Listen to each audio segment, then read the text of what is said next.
It is no longer news that the German Bundesliga were actually the first top European league to actually resume soccer after the brief shut down due to coronavirus. It was interesting to see the game over the weekend. Beautiful games being played, but if you watch the game, you come to realize a lot of rules have been put in place. Also, safety precautions to help people fight against this new virus that's threatening the beautiful game and other sectors in life in general. But one thing that really makes it interesting for me was when I went through the rules and I try to see the way the rules play out in the game.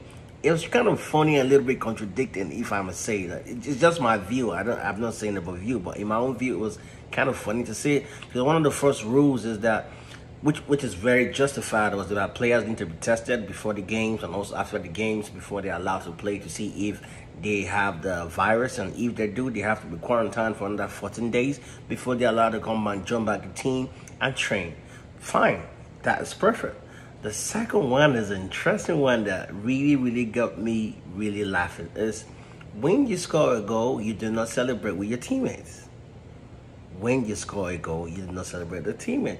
And knowing football or soccer, like we call it, it's interesting because of the passion behind when you score a goal. You want to celebrate your teammates. You want to hug. You want to shake. You want to all kinds of celebration just to celebrate your teammate that you scored a goal. It's a beautiful thing to score a goal. So it requires a lot of expression and and passion to be exposed or expressed out to people. That aside, but you are now allowed to celebrate with your teammate. So now that takes me now to tackles. What happens when you get tackled in the field? Because football is a contact sport. You have to get touched. You have to get kicked. You have to, anything to stop the next man from scoring.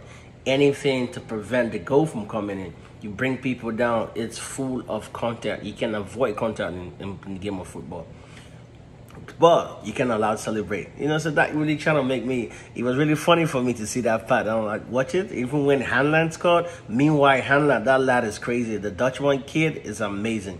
He just had 9 appearances for the Bundesliga Dutch side, Dutchman, and he has scored 10 goals already. That kid can't stop scoring. He can't stop scoring.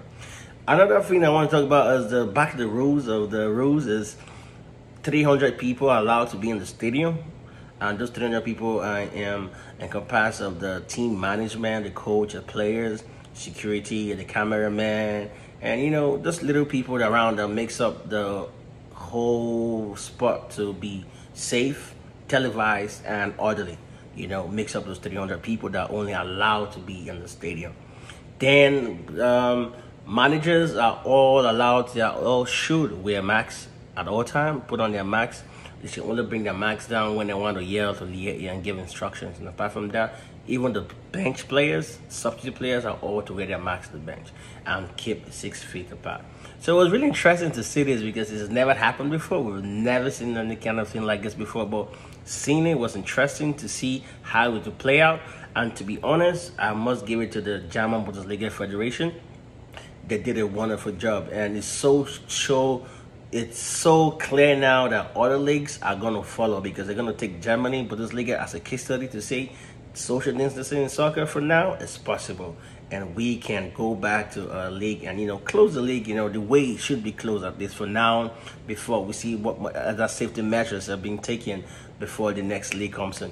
That is why the Spanish La Liga team started training, have gone back to training, and I hear the English FA are still deliberating and thinking went back to see if they can go back to soccer or right away just crown Liverpool the title. And that is another interesting topic, because if you crown Liverpool the title, what happens to the other people on the back?